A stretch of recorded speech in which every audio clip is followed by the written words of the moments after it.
Baik, kita akan masuk pada analisis data. Ya, di penelitian kualitatif, ketika kita menganalisis data, rujukan kita hanya dua, yaitu statistik deskriptif atau statistik inferensial. Di dalam perhitungan statistik atau prosedur statistik, kita punya dua pilihan atau ada dua pilihan besar, statistik deskriptif dan inferensial. Nanti di inferensial ada dua, statistik parametrik dan non parametrik. Jadi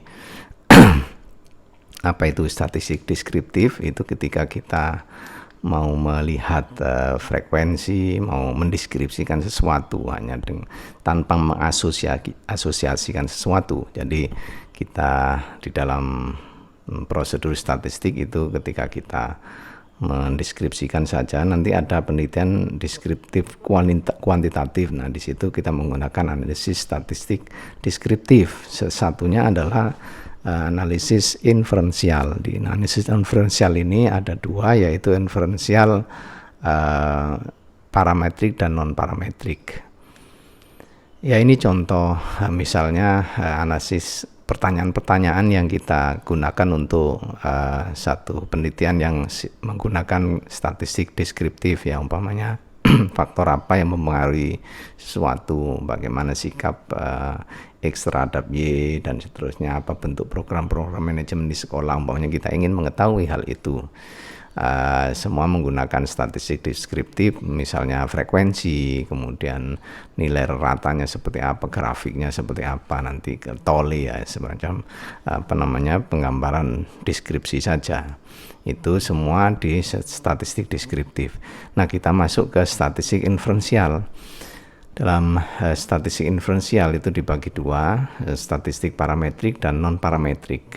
Ya, kalau datanya normal itu parametrik, kalau tidak normal itu non parametrik. Saya masuk ke ini dulu, yang parametrik dulu, yaitu seperti yang dijelaskan sebelumnya ada dua besar, yaitu compare mean.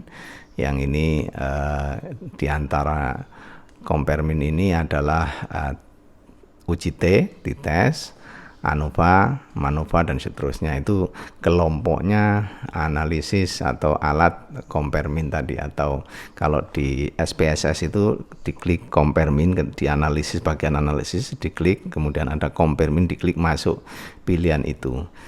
Sementara satunya adalah correlate. Correlate ini mengkorelasikan, jadi dia lebih pada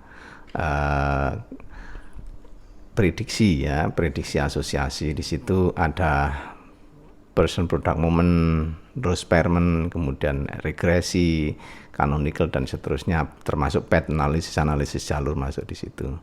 Nah, ketika kita masuk ke SPSS ada analyze, diklik itu masuk ke correlate, ya, bukan ke compare mean, itu beda. Nah, di situ ketika kita menganalisis, jadi kalau non parametrik ini ada jenis-jenisnya di sini, banyak sekali, tinggal memilih non parametrik apa, nanti memilih sign test atau Wilcoxon sign rank dan seterusnya. Baik, terus kita ke apa saja fungsinya atau untuk menganalisis apa dari macam-macam alat statistik tersebut. Kalau UGT itu kita menguji hipotesis dua mean, dua nilai rata dari dua kelompok gitu, ya. Kalau independent sample, kelompoknya itu kelompok yang berbeda, dua kelompok yang berbeda. Kalau yang dependent sample itu hasil dari satu kelompok tapi perlakuan berbeda. Jadi maunya kelas A saya kasih tes besok dan bulan depan, berarti dua nilai, set nilai itu akan menjadi independent sample kalau dianalisis di UGT-nya. Kalau ANOVA itu menguji lebih dari dua nilai rata. Kalau yang lainnya multifaktor, nanti banyak di situ, atau faktorial dan seterusnya. Yang correlate seperti ini, correlate itu kalau person product moment itu mencari koefisien korelasi interval yang mungkin dua kelompok. Kalau regression lebih dari dua, jadi variabelnya lebih dari dua. Eh, ini contoh-contoh pertanyaan yang eksperimen yang tadi bukan correlate, yang tadi yang apa namanya, yang compare mean tadi. Nah, umpamanya apa, terdapat perbedaan, apakah terdapat perbedaan antara X dan Y dan seterusnya. Itu kita lihat di situ ada apa namanya, jenis-jenisnya dan contoh pertanyaannya. Kalau di dalam correlate itu apakah terdapat hubungan, biasanya begitu. Jadi itu untuk yang analisis data, Bapak Ibu sekalian. Kemudian kalau cara mengambil keputusan itu, kalau compare mean kita melihat dari apa namanya, ininya, dari nilai probabilitasnya. Sebenarnya ada dua, biasanya yang satunya pakai tabel, tapi sekarang sudah tidak zaman lagi. Biasanya kita kalau pakai SPSS kita menggunakan apakah probabilitasnya itu Pi, ya, simbolnya Pi itu lebih besar atau sama dengan 0,05. Itu kalau diterima H0-nya, diterima H0 itu berarti tidak ada pengaruh gitu. Kalau yang probabilitas kurang dari 0,5 itu H0-nya ditolak, H0-nya ditolak, berarti dia alternatifnya atau H1-nya diterima, artinya terdapat pengaruh gitu. Kalau dikorelasinya hampir sama, kita melihat probabilitasnya.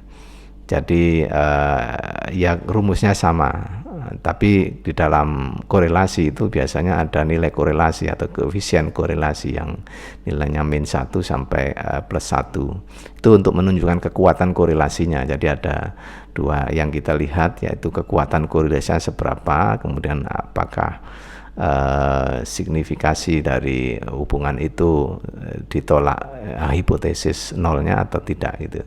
Jadi sebenarnya keputusan itu nanti yang akan berbicara di dalam apa namanya, di dalam pengambilan keputusan. Nah, ini contohnya kalau di ANOVA ada. Kalau melihat sig, kalau signya itu, nah sig itu namanya probabilitasnya. Signya 0, kalau di situ ada 0,020. Ya, jadi itu yang kita lihat dan kita bisa menganalisis dengan statistik.